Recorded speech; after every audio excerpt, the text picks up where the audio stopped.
সংগঠনের নেতৃবৃন্দ সকলকে জানাই ভোকসা কুমারখালীর গণমানুষের নেতা, বারবার নির্বাচিত সাবেক সফল পৌর মেয়র, ভোকসা কুমারখালীর অভিভাবক, কুমারখালী উপজেলা বিএনপির আহ্বায়ক আলহাজ নুরুল ইসলাম আনসার প্রামাণিকের পক্ষ থেকে শুভেচ্ছা অভিনন্দন। প্রিয় সাথী ও বন্ধুরা, বিগত 16 বছর আমরা এইভাবে উন্মুক্ত ইফতারি পার্টি করতে পারি না। আমরা যখন ইফতারির আয়োজন করেছি, আওয়ামী ফ্যাসিস্ট সরকারের পেটোয়া বাহিনী আমাদের ইফতারকে ভাঙচুর করে লুটপাট করে নিয়ে গেছে। তারা প্রতিটা ক্ষেত্রে শুধু ইফতারি পার্টি নয়, বিএনপির নেতা কর্মীর আগামী দিনের রাষ্ট্রনায়ক তারেক রহমানের সুস্থতা কামনায় এই ইফতারি পার্টি দেওয়া হয়েছে, ঠিক না বেটে?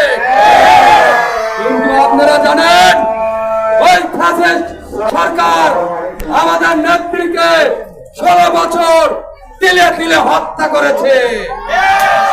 আমাদের নেত্রীকে 16 পয়জনের মাধ্যমে অসুস্থ করে দিয়েছে।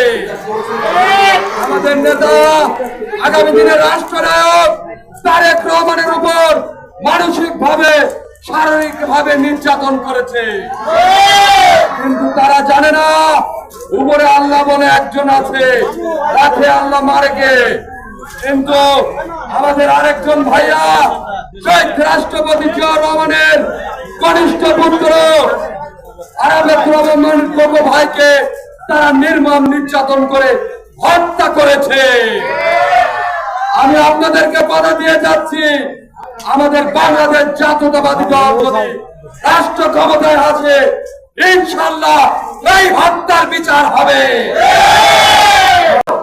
আমরা এই রমজান মাসে অনেকে বিগত রমজান মাসে আমাদের সাথে অনেকে ইফতারি করেছিলেন, তারা আজকে আমাদের মাঝে নেই।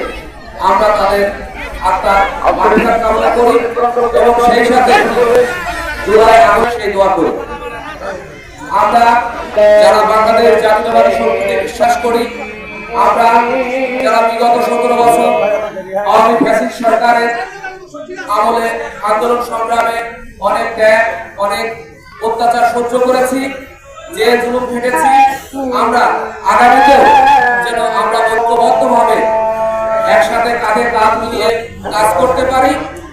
বাংলাদেশ জাতীয়তাবাদী দল যাকে নমিনেশন দেবে, আমরা ইনশাআল্লাহ তার পক্ষে কাজ করব, এই আশা আপনাদের কাছে।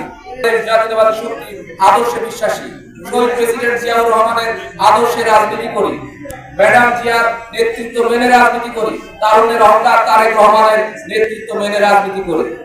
তাই আপনারা মনে কোনো কষ্ট নেবেন না, আপনারা বাংলাদেশ জাতীয়তাবাদী শক্তিতে ঐক্যবদ্ধ থাকবেন। আগামীতে ইনশাআল্লাহ আমরা গণতন্ত্রের মাধ্যমে, এদেশে কিন্তু দীর্ঘদিন গণতন্ত্র নেই, গণতন্ত্র নেই বলে আজকে আমাদের শিশু আসিয়া ধর্ষিত হচ্ছে, আজকে ফরিদপুরে 7 বছরের মেয়ে ধর্ষিত হচ্ছে।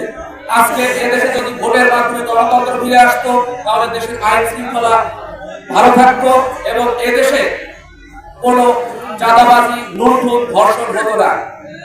এখানে আমাদের অনেক অতিথিবৃন্দ উপস্থিত আছেন, আপনারা সবাই ঐক্যবদ্ধ থাকবেন, বিগত দিনে যেরকম ঐক্যবদ্ধ ছিলেন, এবং রমজান মাস ধৈর্যের মাস, সবাই ক্ষমা ব্যক্ত করে আমি আমার সংক্ষিপ্ত বক্তব্য শেষ করছি। ধন্যবাদ।